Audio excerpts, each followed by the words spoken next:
Hello everyone, स्वागत है आप सभी का हमारे online learning platform target semester पे। और आज हम पढ़ने वाले हैं अपना paper transfer of property act 1882 और उसमें जो टॉपिक है आज हम देखने वाले हैं वेस्टेड एंड कंटिंजेंट इंटरेस्ट। ठीक है, ये वेस्टेड और कंटिंजेंट इंटरेस्ट क्या है, किसके बारे में बात करता है, ये सारी चीजें हम आज देखेंगे। ठीक है, तो देखो भैया, वेस्टेड का मतलब होता है निहित हित। निहित हित, ठीक है, हिंदी वाले बच्चों को बता रहे हैं, हिंदी मीडियम, निहित हित। और कंटिंजेंट का मतलब होता है आकस्मिक हित।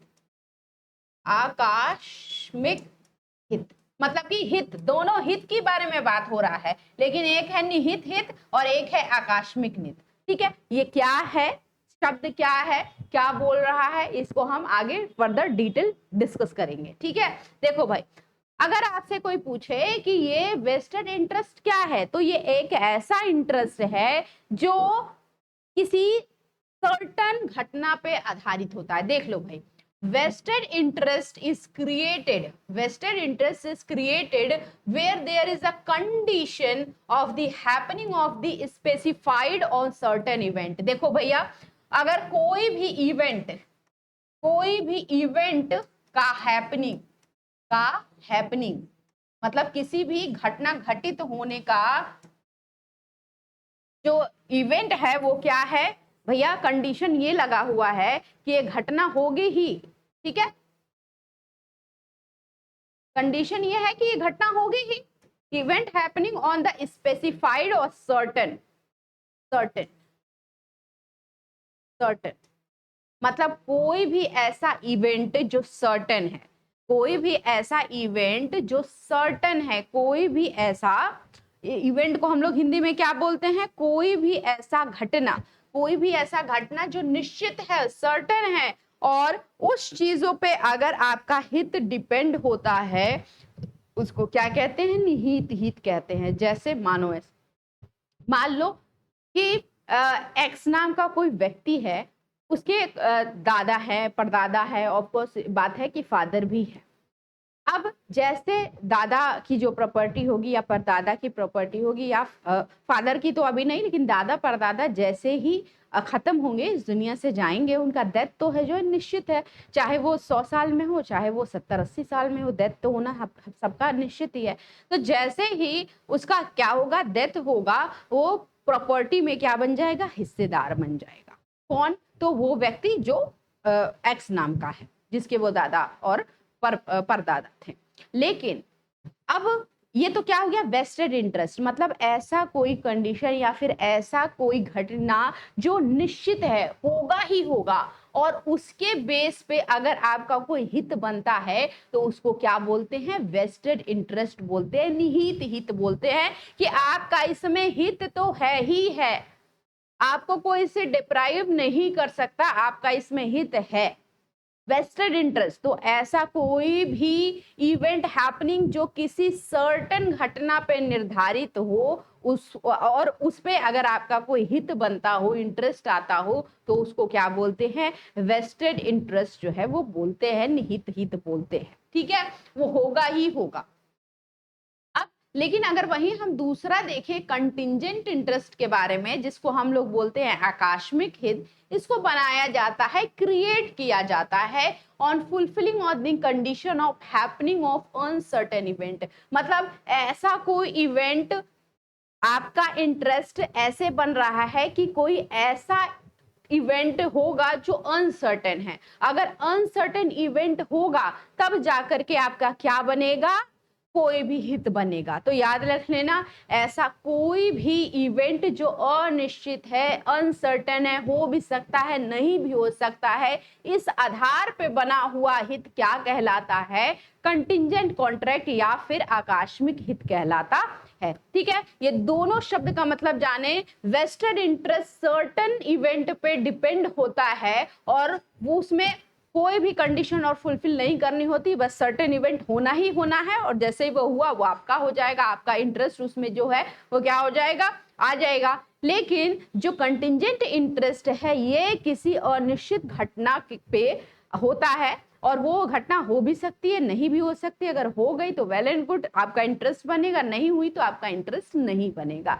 तो ऐसी कोई घटना जो किसी अनसर्टेन इवेंट या अनिश्चित इवेंट पे घटना पे निर्धारित हो, और तो ऐसा इंटरेस्ट जो है वो क्या कहलाएगा, कंटिंजेंट इंटरेस्ट कहलाएगा। लेकिन ऐसा कोई घटना जो निश्चित घटना पे, ऐसा कोई भी हित जो निश्चित घटना पे बेस्ड हो, उसको हम लोग क्या कहेंगे, वेस्टेड इंटरेस्ट कहेंगे। ठीक है, तो चलो अब हम लोग ये देखा हम लोग लेमन टर्म में कि इसको समझाने के लिए आप किसी को समझा सकते हो, लेकिन अगर हम टीपीए के अंतर्गत देखेंगे, ट्रांसफर ऑफ प्रॉपर्टी के अंतर्गत देखेंगे, तो ये किस सेक्शन में हमें देखने को मिलेगा, सेक्शन की क्या भाषा है, ये हमें देख लेंगे कि क्या कहा गया है इस एक्ट में, एक्ट की क्या भाषा कहती है। देखो पेन में चेंज कर लेती हूँ, ठीक, चलो। तो सेक्शन 19 जो है, धारा 19 of the transfer of property act 1882 talks about, मतलब कि 19, धारा 19 सेक्शन 19 जो है वो वेस्टेड इंटरेस्ट के बारे में बात करती है।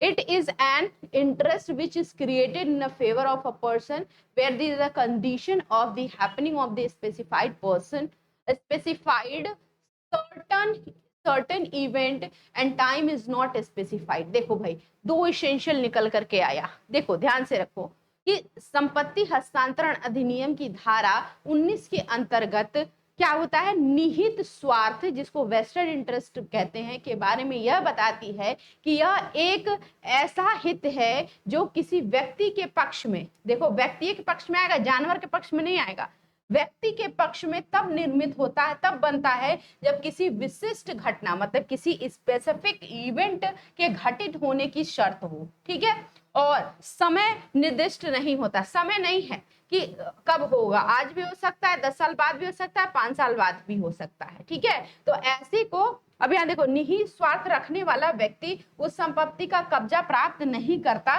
बल्कि किसी विशिष्ट घटना के घटित होने पर उसे प्राप्त करने की अपेक्षा करता है। जैसे मैंने बोला कि मिस्टर एक्स नाम का एक पोता है, ठीक है, और इसका दादा है, इसका दादा जो ग्रैंडफादर है इसका, अभी ये जिंदा है, ठीक है, और इसी के पास सब सारी पूर्वज की जो है प्रॉपर्टी अभी इसके पास है। जब ये नहीं रहेगा तो ट्रांसफर भी हो जाएगी इसको प्रॉपर्टी। अब यहाँ पे एक्स नाम का जो पोता है, जैसे ही इसके ग्रैंडफादर का डेथ होगा, इसका जो हित क्रिएट हो जाएगा, तुरंत किस में हो जाएगा, अपने ग्रैंडफादर के प्रॉपर्टी पे हो जाएगा। तो एक्स का क्या है, इसमें वेस्टेड इंटरेस्ट है। क्यों? क्योंकि ग्रैंडफादर का डेथ तो होना ही होना है, आज हो, कल हो, परसों हो, 10 साल बाद हो, होना ही होना है। तो देखो कोई ऐसी घटना जो निश्चित हो, तो हाँ ये तो मरेगा ही, मतलब इसकी डेथ तो होगी ग्रैंडफादर की, तो निश्चित घटना है, लेकिन टाइम स्पेसिफाइड नहीं है कि कब होगी, डेथ तो कभी भी आ सकता है। ठीक है, तो टाइम स्पेसिफाइड नहीं होता वेस्टेड इंटरेस्ट में, लेकिन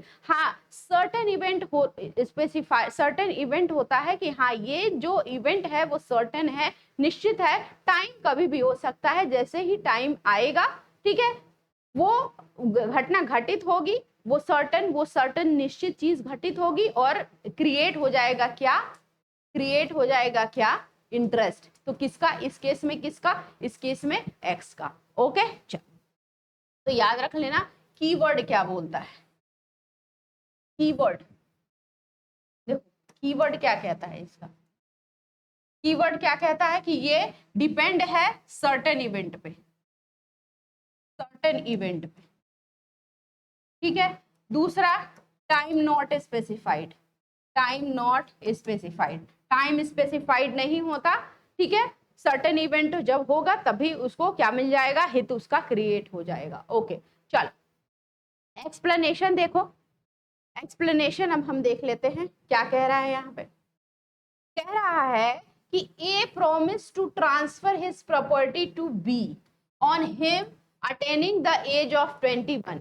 B will have vested interest in A's property till the time he does not become 21 year old and gets the possession of it. अब मान लो कि A नाम का कोई व्यक्ति है जो B नाम के व्यक्ति को क्या कहता है, कंडीशन लगा देता है, ये मतलब सर्टन इवेंट पे कंडीशन लगाता है, सर्टन इवेंट का कंडीशन लगा देता है।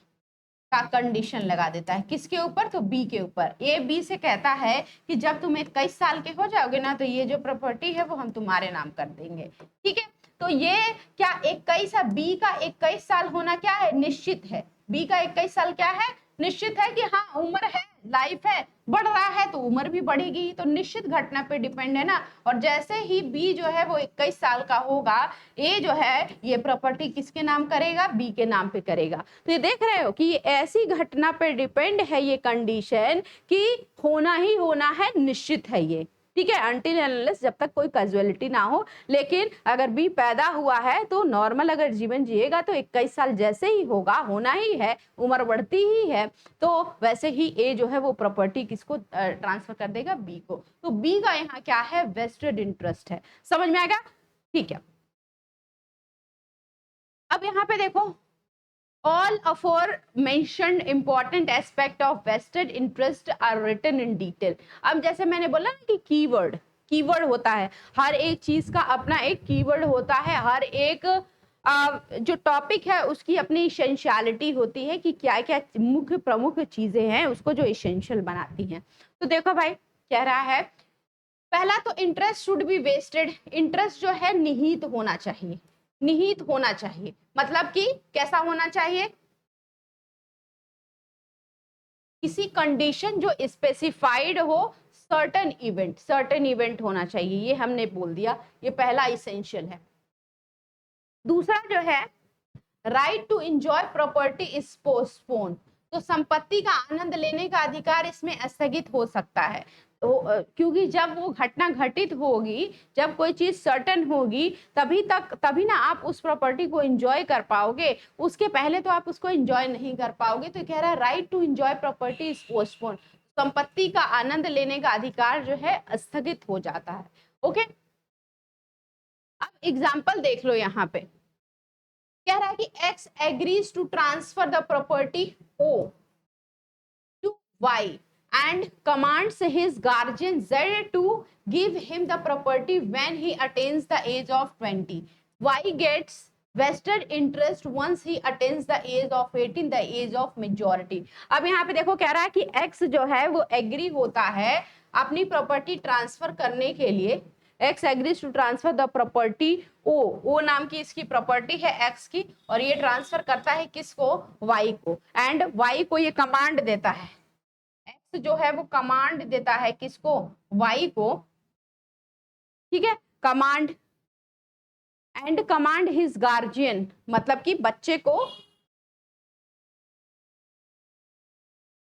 Guardian Z to give his property when he attains the age of 20। अब यहाँ पे देखो, अब ये जो बच्चा है वो 18 साल से भी कम का है, 18 साल से भी क्या है? कम का है। ठीक है, और Z इसके क्या है? पेरेंट्स हैं, गार्जियन है, गार्जियन है। तो देखो भाई, ओ नाम की प्रॉपर्टी है, एक्स जो है वो वाई को क्या करता है? अपनी प्रॉपर्टी ट्रांसफर करता है, लेकिन एक कंडीशन लगा देता है, सर्टेन कंडीशन लगा देता है किसके ऊपर? एक्स के ऊपर, कि जब तुम क्या हो जाओगे? 18 साल के हो जाओगे, तब ये प्रॉपर्टी तुमको पूरी पूरी मिल जाएगी। तो एक्स जो है वो वाई के गार्जियन यानी जेड से कहता है कि आप अभी ये प्रॉपर्टी रखिए, लेकिन जब ये बच्चा आपका 18 साल का हो जाएगा तब आपको पूरी जो प्रॉपर्टी है इसके हित में दे देनी है। तो जैसे ही 18 साल का कौन हो जाएगा? वाई हो जाएगा, वैसे ही प्रॉपर्टी वाई के पास आ जाएगी। तो ये क्या है? सर्टेन इवेंट है, यानी कि वाई का 18 साल का होना निश्चित था। ठीक है, अनिश्चित घटना नहीं थी, निश्चित घटना थी। तो ये क्या हो गया? वेस्टेड इंटरेस्ट हो गया। Other important point two remember है कि वेस्टेड इंटरेस्ट में और क्या चीजें ध्यान रख सकते हैं। Minute, sorry.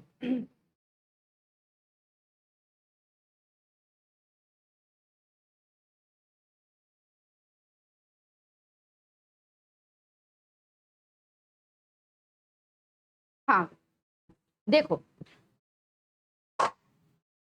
कॉन्ट्रेरी इंटेंशन नहीं होना चाहिए, डेथ टू द ट्रांसफर ही नहीं होना चाहिए, और भी इंपॉर्टेंट चीज है जो वेस्टेड इंटरेस्ट में ध्यान रखने योग्य है। ठीक है, तो other important point two remember, दो चीजें तो हमने देख ली, लेकिन और जो चीजें हैं वो हमें ध्यान में रखनी पड़ेगी कंटिंजेंट इंटरेस्ट के केस में। वो क्या है? तो पहला, कॉन्ट्ररी इंटेंशन नहीं होना चाहिए, विपरीत आशय नहीं होना चाहिए, मतलब कि इंटेंशन जो है क्लियर होना चाहिए, इंटेंशन मस्ट बी क्लियर, और मलाफाइड नहीं होना चाहिए, इल इंटेंशन नहीं होना चाहिए। ओके। दूसरा जो है डेथ ऑफ द ट्रांसफरी, अगर ट्रांसफर करने वाले व्यक्ति की मृत्यु हो गई तो फिर क्या हो जाता है? देखो, इफ द ट्रांसफरी, देखो transferee, death of transferee, transferee नहीं, देखो अगर जिसको ट्रांसफर किया गया है उसी व्यक्ति की डेथ हो जाए, ट्रांसफरी कौन होता है और ट्रांसफरर कौन होता है? ट्रांसफरी वो व्यक्ति जिसको जिसको संपत्ति दिया गया है, जिसको संपत्ति जो है वो दिया गया है, ट्रांसफर किया गया है, दिया, ट्रांसफरी और ट्रांसफरर जो संपत्ति ट्रांसफर करता है। तो इफ द ट्रांसफरी ड्राइज, जिसको संपत्ति जो है वो दी गई, वो ट्रांसफर करी गई, वो मर गया बिफोर गेटिंग द प्रॉपर्टी, अपने पास प्रॉपर्टी लिए ही बिना वो मर गया, उससे पहले ही मर गया। The interest vested in him will be vested in his legal heir, तो उसके जो लीगल हेयर्स होंगे ना, उसके बाद वाली जो मतलब उसमें जो हित रखते होंगे, उसमें जो अपना हित रखते होंगे, जैसे उसका बेटा हो गया, उसकी बीबी हो गई, उसके जो लीगल हेयर्स होंगे उनको वो प्रॉपर्टी चली जाएगी, ठीक है ना, after the condition fulfilled. Okay, याद रख लेना कि अगर ट्रांसफरी, जिसको प्रॉपर्टी ट्रांसफर किया गया है, पोजीशन पाने से पहले ही अगर उसका डेथ हो जाता है तो वो प्रॉपर्टी किसके, उसके लीगल हेयर्स को चली जाती है। ओके, अब टाइम ऑफ वेस्टिंग, तो टाइम ऑफ वेस्टिंग क्या होता है? तो the interest is vested right after the moment when the transfer is initiated, कह रहा है कि हित हस्तांतरण शुरू होने के तुरंत बाद निहित हो जाता है। मान लो कि आज ही बना, आज ही वेस्टेड इंटरेस्ट तुम्हारा बन रहा है किसी प्रॉपर्टी में, और जरूरी नहीं कि वो घटना 2 महीने बाद हो, 1 महीने बाद है, अगर तुरंत भी हो जाती है ना जिसमें तुम्हारा वेस्टेड इंटरेस्ट है, तो उस प्रॉपर्टी के लिए तुम क्या हो जाते हैं? हकदार हो जाते हो। तो निहित होने का समय, टाइम ऑफ वेस्टिंग, जैसे ही वेस्टेड इंटरेस्ट आपका बना, वो घटना कभी भी हो जाएगी, तुरंत भी हो जाएगी, आपका वेस्टेड इंटरेस्ट वहां पे क्रिएट हो जाएगा। ठीक है, अब क्या क्या विशेषताएं हैं, क्या क्या विशेषताएं हैं किसकी भाई? तो वेस्टेड इंटरेस्ट की, वो हम देखते हैं। देखो, तो vested interest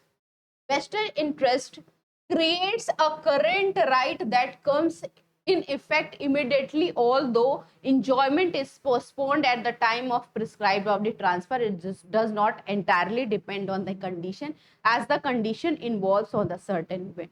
Vested interest current right है, जैसे ही आप निहित हित आपका हो गया, आपको उस प्रॉपर्टी में करंट राइट मिल जाता है, भले ही इंजॉयमेंट का राइट पोस्टपोन हो जाए उस प्रॉपर्टी का, लेकिन आपको करंट राइट जो है वो दे दिया जाता है जैसे ही सर्टेन इवेंट होता है। इंजॉयमेंट का राइट मिले ना मिले, लेकिन उस प्रॉपर्टी पे आपका राइट मिल जाता है जैसे ही वो सर्टेन इवेंट होता है। ठीक है, याद रखना। दूसरा, vested interest is the transferable and heritable right. तो वेस्टेड इंटरेस्ट मैंने बोला ना, ट्रांसफरी जिसको प्रॉपर्टी ट्रांसफर करा जाता है। मान लो ट्रांसफरी का डेथ हो गया बिना प्रॉपर्टी पाए हुए, या प्रॉपर्टी उसके हाथ में नहीं आई, उसके पहले ही उसका डेथ हो गया, तो उसके जो लीगल हेयर्स होंगे उनको क्या चला जाता है? वो प्रॉपर्टी चला जाता है। तो इसीलिए कह रहा है कि ये ट्रांसफरेबल है। अगर वेस्टेड इंटरेस्ट के अंतर्गत आपको कोई प्रॉपर्टी मिल जाती है तो आप उसको ट्रांसफर कर सकते हो, एज वेल एज हेरिटेबल है, आपके जो भी आगे आने वाले जो भी जनरेशंस है, जो भी आपकी हायरार्की है, लीगल हेयर्स हैं, उनको मिल सकता है। ठीक है, नेक्स्ट, पहला, दूसरा, तीसरा आप देखो, death of the transferee will not make the transfer invalid. मैंने बोला ना कि डेथ जो अगर हो गया ट्रांसफरी का, इसका मतलब ये नहीं कि वो ट्रांसफर जो है वो वैलिड होगा, वो इंटरेस्ट पास हो जाएगा आगे वाले लीगल हेयर्स में। ओके, ये रहा सेक्शन कौन सा? 19। जो 19 वो किसके बारे में बात करता है? वेस्टेड इंटरेस्ट के बारे में। अब आ गई 20, सेक्शन 20, धारा 20 of the transfer of property act. ये talk about the vested interest to an unborn person, बात करता है कि वैसा कोई भी बच्चा जो जन्मा नहीं है या फिर ऐसा बच्चा जो अजन्मा बच्चा है उसके लिए क्या वेस्टेड इंटरेस्ट होगा, ये बात करता है सेक्शन 20। मतलब vested interest in the case of unburn child. Unburn child किस सेक्शन में हमने पढ़ा था, हमने देखा था कि अनबर्न चाइल्ड के लिए क्या होता है, सेक्शन 13, वो आप लोग याद रखिएगा। The interest in the property will be vested on him once he is born. तो वेस्टेड इंटरेस्ट उसका कैसे कब अराइज होगा, जैसे ही उसका जन्म होगा। तो जन्म होना क्या है, सर्टेन है, सर्टेन है, ठीक है। अगर कोई वॉर्म में बच्चा आ गया है तो उसका जन्म होना क्या है, सर्टेन है, निश्चित घटना है, ठीक है। तो जैसे ही वो बच्चा पैदा होगा वैसे ही वो ट्रांसफर जो है उसके हित में हो जाएगा।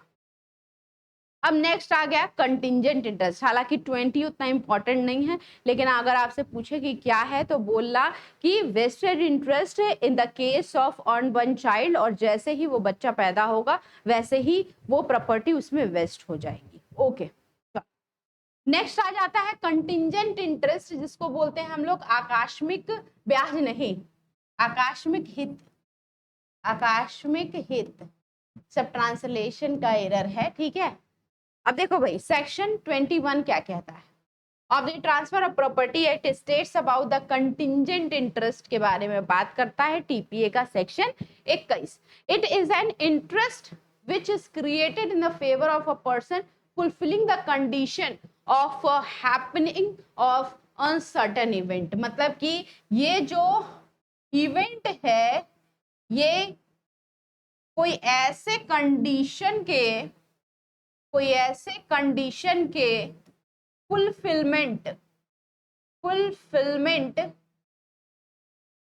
पे डिपेंड करता है जो अनसर्टन है, जो अनसर्टन है। तो इस तरह कह सकते हैं कि कोई ऐसा इवेंट जो अनसर्टन है उसके फुलफिलमेंट पे अगर कोई भी चीज डिपेंड होता है तो उसको हम लोग, वैसे ट्रांसफर को हम लोग कंटिंजेंट इंटरेस्ट कहते हैं।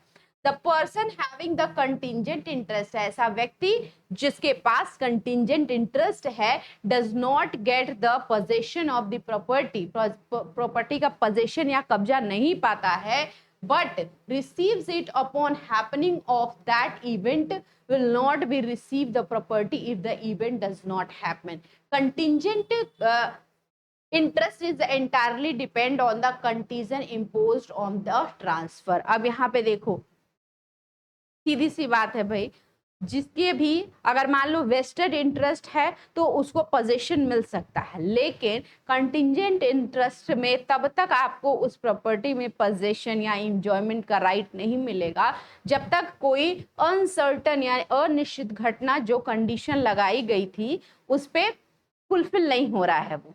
तो याद रहेगा ये कंटिंजेंट इंटरेस्ट जब अनसर्टन इवेंट होगा जो कंडीशन में बोला गया है अगर फुलफिल होगा तब तो आपका क्रिएट जो होगा इंटरेस्ट होगा, नहीं हुआ तो नहीं होगा, ठीक है। और इसमें पोजीशन का भी राइट नहीं मिलता है।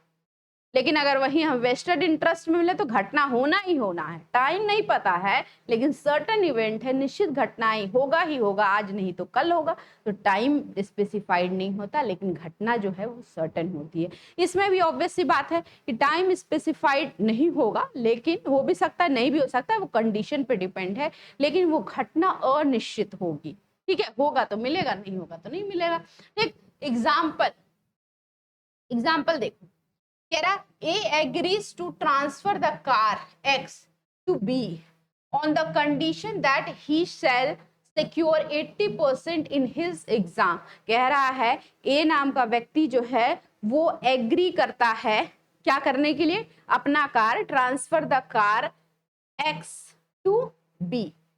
मान लो A नाम का कोई व्यक्ति है, इसकी X नाम की कार है और ये किसको ट्रांसफर करने की बात कर रहा है, बी को, on the condition that he shall secure 80%। अगर बी जो है 80% मार्क्स सिक्योर करेगा तो फिर ए जो है अपनी एक्स नाम की कार बी को दे देगा।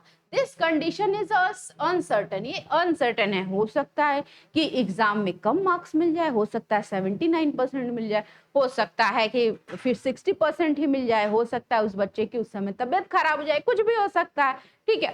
तो ये क्या है, अनसर्टेन इवेंट है, ऑन हैपनिंग ऑफ इवेंट और non happening there B has acquires the contingent interest in the car. तो बी का क्या है, बी का कैसा इंटरेस्ट इस कार पे आ रहा है, contingent interest, contingent interest, contingent interest. अगर बी फुलफिल कर देगा इस कंडीशन को, जो हो भी सकता है नहीं भी हो सकता है, इम्पॉसिबल भी नहीं है तो पॉसिबल भी नहीं हो सकता अगर नहीं पढ़ेगा तो he shall get the property only if he gets 80% and when the condition fulfill। जब B इस कंडीशन को फुलफिल करेगा जो अनसर्टेन है, हो भी सकता है नहीं भी हो सकता है, अगर हो गया 80% इसने मार्क्स अचीव किया तो जैसे ही आएगा रिजल्ट वो ए जो है वो अपनी एक्स नाम की कार किसको ट्रांसफर कर देगा, बी को। तो ऐसा कोई भी अगर इंटरेस्ट आपको दिख रहा है जो आपको लग रहा है कि हो भी सकता है नहीं भी हो सकता है, ठीक है, तो फिर वो क्या होगा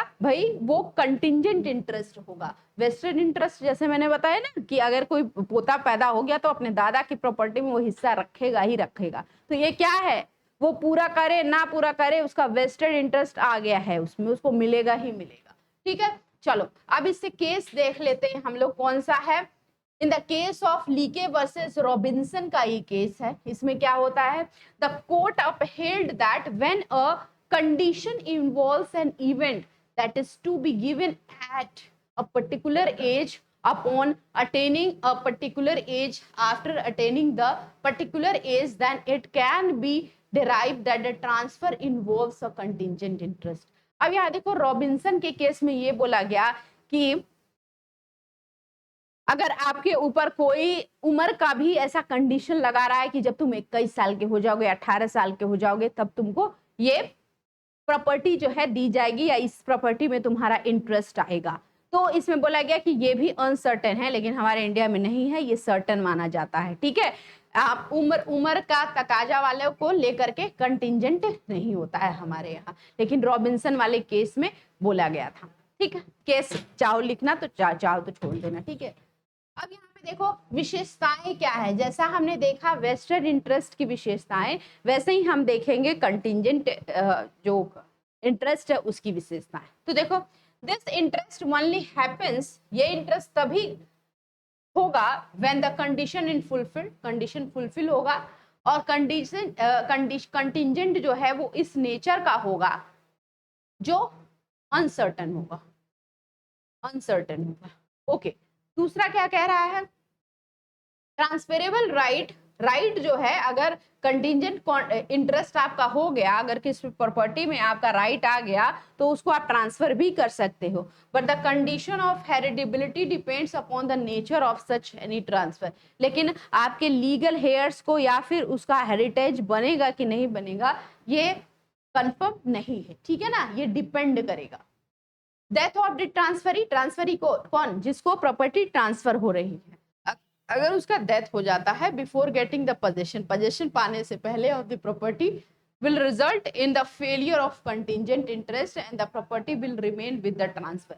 तो हम लोग देख रहे थे कंटिजेंट में, कंटिजेंट वाले इंटरेस्ट में देख रहे थे कि अगर जिसको प्रॉपर्टी ट्रांसफर हो रही थी यानी ट्रांसफरी, उसका डेथ भी हो गया पोजेशन या पाने से पहले, तो उसके लीगल हेयर्स को वो प्रॉपर्टी चली जाएगी। लेकिन कंटिजेंट इंटरेस्ट में ऐसा नहीं होता, अगर ट्रांसफरी का डेथ हो गया तो वो पूरा ट्रांसफर ही फेल हो जाता है, और बाकी जो वापस से ट्रांसफर मतलब जिसका रियल में प्रॉपर्टी होता है वो वापस से ट्रांसफर हो जाता है, किसको, ट्रांसफरर के पास वापस चला जाता है जिसने वो प्रॉपर्टी दी थी, ठीक है। अब यहाँ पे देखो एक चीज हम देखते हैं, मान लो एक्स नाम का कोई व्यक्ति है, ठीक है, कोई लड़का है जिसको अपने वाई नाम के दादा की में प्रॉपर्टी मिली हुई है, ठीक है ना, लेकिन अभी इसका दादा जिंदा ही है, दादा इसका जिंदा ही है, और एक्स का क्या हो जाता है, डेथ हो जाता है, और एक्स की क्या है, एक्स के 2 बच्चे हैं, 2 चिल्ड्रन, ठीक है, 2 चाइल्ड है, देखो 2 चाइल्ड है, ठीक। तो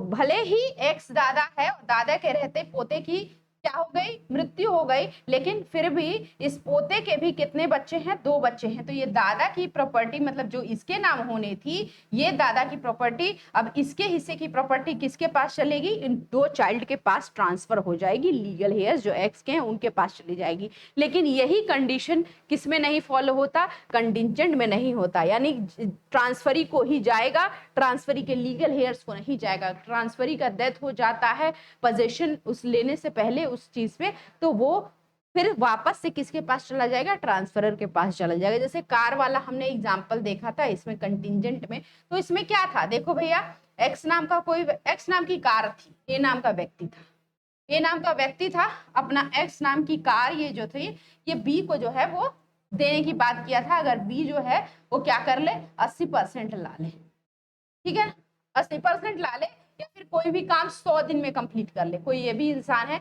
और ये काम कोई 100 दिन में कंप्लीट कर लेगा अगर, तो ए जो है अपनी कार इसको ट्रांसफर कर देगा।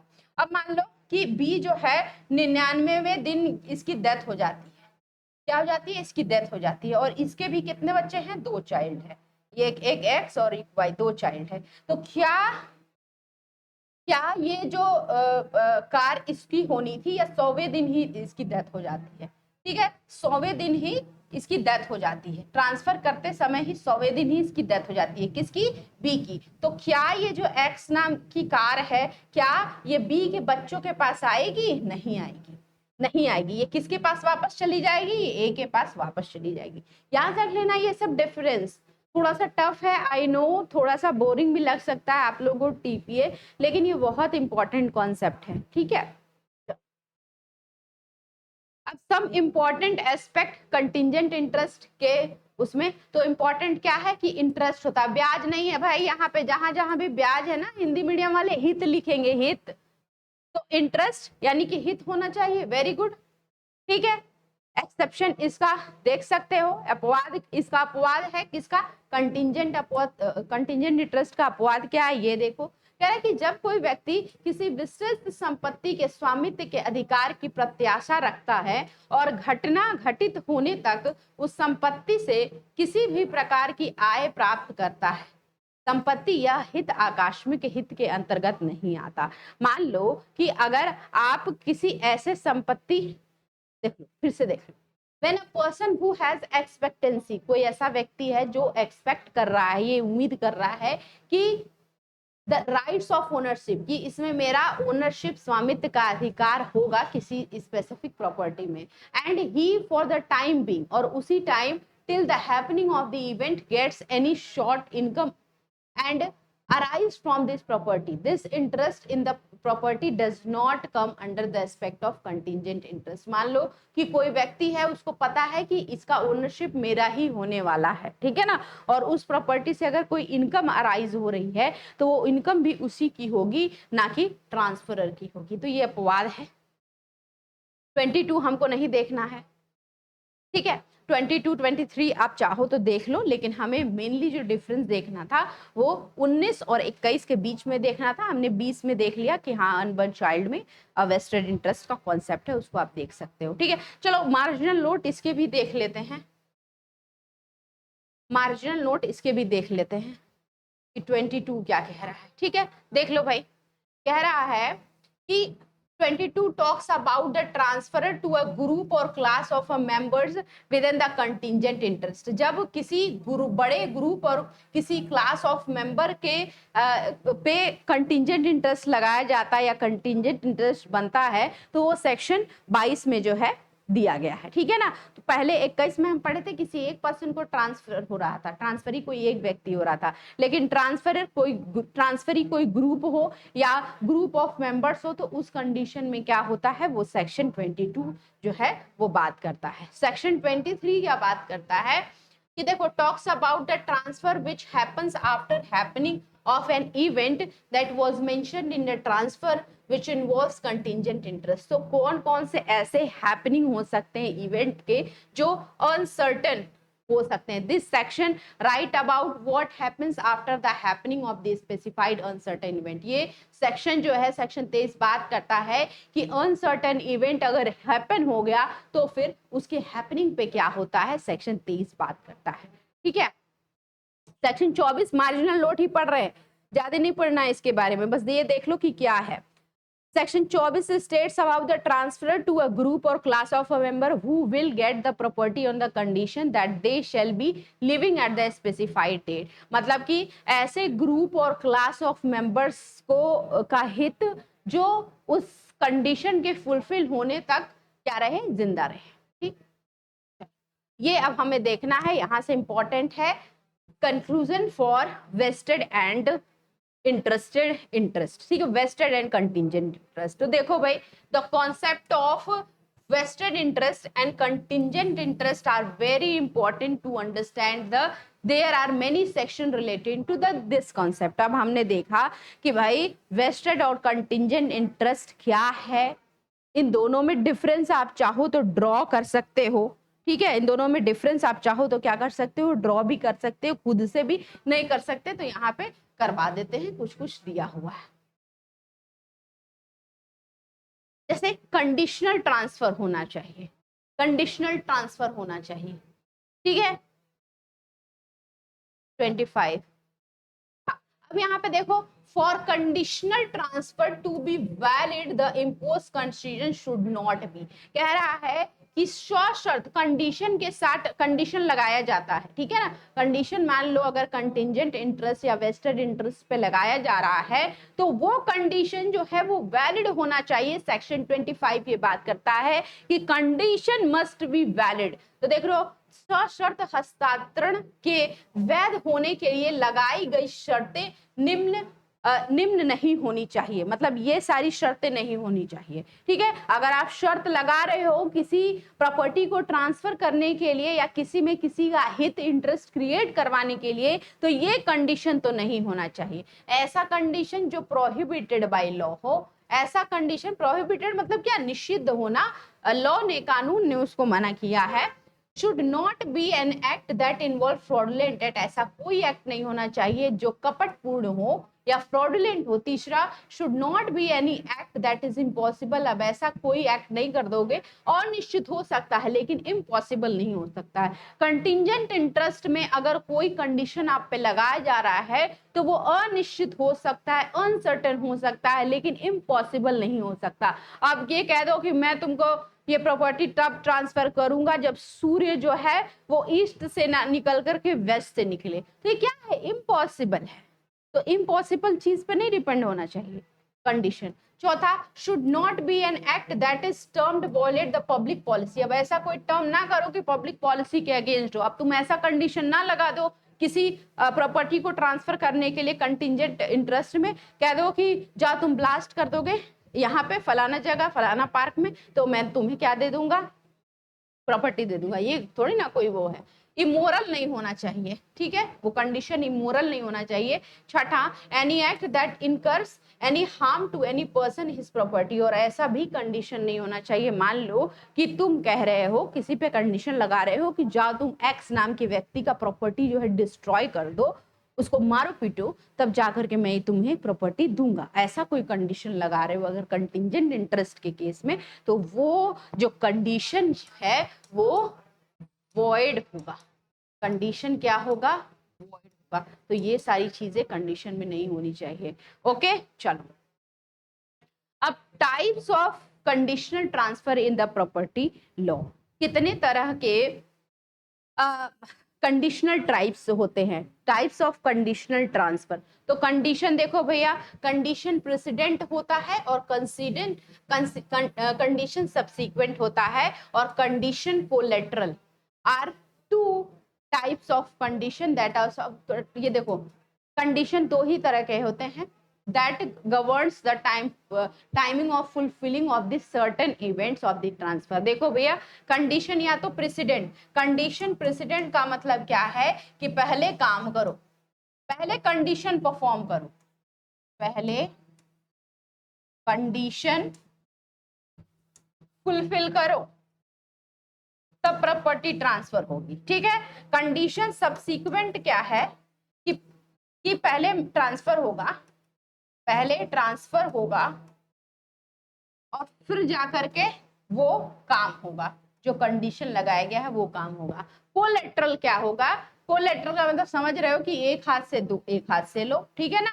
एक तरह तुम परफॉर्म करोगे, एक तरह तुम परफॉर्म करोगे और दूसरे साइड तुम्हारा ट्रांसफर हो जाएगा, ठीक है। तो साथ साथ साइमल्टेनियसली चल रहा है कोलेटरल। ओके चलो, अब कंडीशन प्रेसिडेंट सबका मतलब तो मैंने बता ही दिया, और अब धारा क्या कहती है, सेक्शन क्या कहती है, ये हम देखते हैं टीपीए के अंतर्गत। तो सेक्शन 26 जो है वो कंडीशन प्रेसिडेंट के बारे में बात करती है, ठीक है। तो ये क्या कहती है, condition precedent as condition that must be fulfilled before the transfer of property can take place, ठीक है। कंडीशन प्रेसिडेंट क्या होती है, तो ट्रांसफर के पहले आपको फॉर्म करनी होती है। वही कंडीशन सब्सिक्वेंट, जब ट्रांसफर हो जाता है तब उसके बाद क्या हो जाता है, आपका ट्रांसफर होती है प्रॉपर्टी, ठीक। अब कंडीशन सब्सिक्वेंट ये भी देख सकते हो, वही एग्जांपल है, ठीक है। एग्जाम्पल आप लोग देख लेना, पीपीटी आपको मिलेगी। सेक्शन 29 क्या कह रहा है, ये बात करता है कंडीशन सब्सिक्वेंट। तो डिफाइन करता है क्या, condition subsequent as the condition that must be fulfilled, ये फुलफिल्ड होना चाहिए after the transfer of property has taken place. जैसे ही ट्रांसफर किया गया प्रॉपर्टी वैसे ही क्या हो जाना चाहिए, आपका जो कंडीशन है फुलफिल हो जाना चाहिए। इसका ये सबका स्ट्रिक्ट कंप्लायंस होता है, एग्जांपल भी आप देख सकते हो, ठीक है। कंडीशनल कोलेटरल क्या होता है, कंडीशनल कोलेटरल, ये सब कंडीशन के बारे में पढ़ रहे हैं। कंडीशनल कोलेटरल में क्या होता है, देखो, conditional collateral refer to the condition that must fulfil दो साइमल्टेनियसली, साथ साथ अगर हो रहा है, ठीक है ना। This condition must be strictly followed by the valid transfer, valid transfer के लिए होना चाहिए। देखो for example, if A transfer property to X to B, A की एक्स नाम की प्रॉपर्टी है जो बी को वो ट्रांसफर कर रहा है, on a condition that B must maintain as wife C for a period of 10 years, we must comply with this condition to validate the transfer. Failure to comply will result to back down of the transfer and the property will not be transferred। मतलब एक ही जो संपत्ति है x नाम की, वो B जो है उसको मिल जाएगा, ट्रांसफर कर देगा, तब करेगा जब ए की जो वाइफ है सी का, उसका केयर रखेगा कौन, बी 10 साल तक, ठीक है। तो 10 साल जैसे ही पूरे होंगे वैसे ही क्या कर देगा, ए अपनी प्रॉपर्टी कर देगा। मतलब पैसे ऐसे भी देते रहेंगे कि तुम केयर करते रहो, मैं पैसे जो है वो पार्ट वाइज जो है वो देता रहूंगा, ठीक है। अब यहाँ पे देखो, in recent case 2018 the supreme court clarified that concept of conditional gift, if the gift is conditional and there is a no acceptance or proof of acceptance and the possession of the gift remains with the donor for their lifetime without completion of the condition, the donor has the right to cancel the gift deed. This cancellation does not violate the principle of valid property transfer। मान लो 2018 में ये supreme court ने held किया, clarified किया कि अगर conditional gift मिल रहा है तो कंडीशनल गिफ्ट में जो डोनर है, एक होता है डोनर जो गिफ्ट दे रहा है, डोनी जिसको गिफ्ट मिल रहा है। तो मान लो कि डोनर ने अपना गिफ्ट किसी को देना चाहा लेकिन उसका एक्सेप्टेंस यानी कि डोनी का एक्सेप्टेंस नहीं मिला उसको, तो डोनर जो है उस गिफ्ट के कंडीशन को क्या कर सकता है, वॉयलेट कर सकता है, ठीक है। प्रिंसिपल मतलब कि कैंसिल कर सकता है, क्या कर सकता है, डोनर जो गिफ्ट का बनाया था ऐसा ऑफर, वो उसको कैंसिल कर सकता है, ये कहीं से वॉयलेट नहीं करता है वैलिड प्रॉपर्टी ऑफ ट्रांसफर को, ठीक है। चलो अब यहाँ टेबल है भाई, देखो, कंडीशन प्रेसिडेंट, कंडीशन सब्सिक्वेंट और कंडीशनल कोलेटरल। तो देखो भाई, before the transfer, after the transfer, simultaneously कब होगा compliance, does not strict compliance इसमें नहीं चाहिए, इसमें स्ट्रिक्ट कंप्लायंस चाहिए, इसमें स्ट्रिक्ट कंप्लायंस दोनों का चाहिए, ठीक है। इफेक्ट ट्रांसफर तब होगा जब सब्सटेंशियल कंप्लायंस हो जाएगा, पहले काम होगा, और ये कंडीशन फुलफिल होने पर ट्रांसफर हो जाएगा। और transfer occurs only if condition is fulfilled, इसमें भी कंडीशन फुलफिल होगा तभी होगा। एग्जांपल यहाँ देख लो भाई, क्या कह रहा है तीनों कंडीशन का, देखो क्या कह रहा है यहाँ पे, कह रहा है A agrees to transfer property B, property A agrees to transfer property if B obtains consent from X and Y and Z before marrying। मतलब A एग्री करता है B की प्रॉपर्टी देने के लिए अगर वो XYZ का अपने सारी पे मैरिज पे कंसेंट ला लेता है तो ठीक है। ये 75% यूनिवर्सिटी एग्जाम में अगर B मार्क्स लाएगा तो फिर क्या हो जाएगा, ये A जो है ट्रांसफर कर देगा B को अपनी प्रॉपर्टी। ये है कंडीशन सबसीक्वेंट, ठीक है। कंडीशन कोलेटरल क्या है कि A transfer property to B if B maintains his wife 10 years, तो 10 साल तक वाइफ को मेंटेन करता रहेगा और ये जो है अपनी प्रॉपर्टी ट्रांसफर करेगा, ठीक है। अदर टाइप्स ऑफ कंडीशन है, हम कंडीशन नहीं देखना है अभी, ठीक है।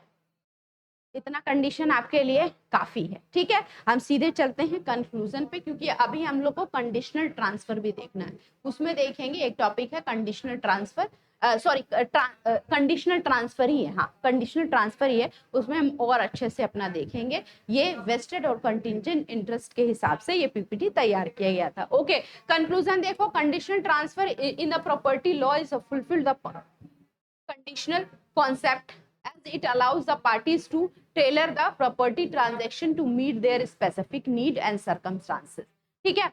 Understanding the different type of condition and their legal implication is essential for ensuring the validity and enforceability of the property। अब यहाँ पे देखो, इसमें दो कॉन्सेप्ट हमने डिस्कस किया है, ठीक है। आज ही कंडीशनल हमने देख लिया है कंडीशनल ट्रांसफर। पहले तो हमने देखा कि वेस्टेड और कंटिंजेंट इंटरेस्ट क्या है, दूसरा जो कॉन्सेप्ट हमने देखा कंडीशनल ट्रांसफर क्या है, कि ट्रांसफर कंडीशन तो हो रहा है लेकिन ट्रांसफर तो हो रहा है लेकिन कंडीशन के साथ हो रहा है। कौन कौन सी कंडीशन हो सकती है, कैसे कंडीशन आप इम्पोज कर सकते हो, और फिर कितने टाइप्स की कंडीशन होती है, खास करके कंडीशन सब्सिक्वेंट एंड कंडीशन जो प्रेसिडेंट है, यही आपको दोनों में मिलता है। कोलेटरल भी ऑल्दो हमने देख लिया, उसके सारे आप इलिस्ट्रेशन भी पढ़ लीजिएगा जो दिया गया है आपको। कंक्लूजन में यही देखते हैं कि जितना भी हमने कंडीशन देखा ये अलाउज करती है किसको, परिस्थितियों में कोई स्पेसिफिक काम करवाने या ना करवाने को, और ये transferor as well as transferee को क्या देती है, राइट्स देती है कि भाई वो अपनी प्रॉपर्टी को अपने कंडीशन के हिसाब से फुलफिल करवा सके, ठीक है। तो ये हमारा रहा क्या, दो टॉपिक आज हमने पढ़ा। देखो अब आगे हम शायद कहीं कंडीशनल ट्रांसफर हमें मिलेगा तो और हम डिस्कस करेंगे, नहीं लेकिन आज हमने डिस्कस कर लिया वेस्टेड इंटरेस्ट, ठीक है, कंटिंजेंट इंटरेस्ट, फिर कंडीशनल ट्रांसफर, कंडीशनल ट्रांसफर, ठीक है। अब ये किस सेक्शन में है, ये किस सेक्शन में, ये किस सेक्शन में है, इसका आप लिखोगे। इससे रिलेटेड कौन कौन से सेक्शन है ये लिखोगे, और ये भी लिखोगे कि ये वेस्टेड इंटरेस्ट क्या होता है, इसका इलिस्ट्रेशन भी लिख लेना एक नीचे, इसका भी इलिस्ट्रेशन। टाइप्स कितने तरीके के हैं कंडीशनल के, टाइप्स के बाद मान लो 3 टाइप हैं, टाइप के बाद इसका इलिस्ट्रेशन लिख करके, और ये भी बताओगे कि essential to the valid condition, valid condition के लिए क्या क्या इसेंशियल होनी चाहिए या क्या फुलफिल करनी चाहिए, क्या क्या चीजें जिससे आपका कंडीशन जो है वो वैलिड हो जाए। ये किस सेक्शन में बोला गया है, तो सेक्शन वाइज पूरा इस पीपीटी में सब दिया है, सेक्शन वाइज। कुछ मैंने छोड़ा भी है तो उसको आप लोग देख लीजिएगा, क्योंकि वो ज्यादा कुछ इंपॉर्टेंट नहीं था, लेकिन फिर भी आपको पूरा देखना है। सेक्शन वाइज पूरा ऐसे नोट्स आपको तैयार करना है, और शॉर्ट नोट तैयार करना है, ये नहीं कि पूरा का पूरा ऐसे पीपीटी उठा ले। शॉर्ट नोट आप तैयार कीजिए, इस लेक्चर को देखिए, एक बार नहीं समझ में आया दूसरी बार देखिए, और फिर जाकर के इसका शॉर्ट नोट जो है इसी पीपीटी से आप बना सकते हो, जिस तरीके से मैंने आपको बोला है बनाने के लिए, ठीक है ना। तो आज के लिए हम इतना ही रखते हैं, मिलते हैं नेक्स्ट क्लास में नेक्स्ट टॉपिक के साथ, तब तक के लिए धन्यवाद।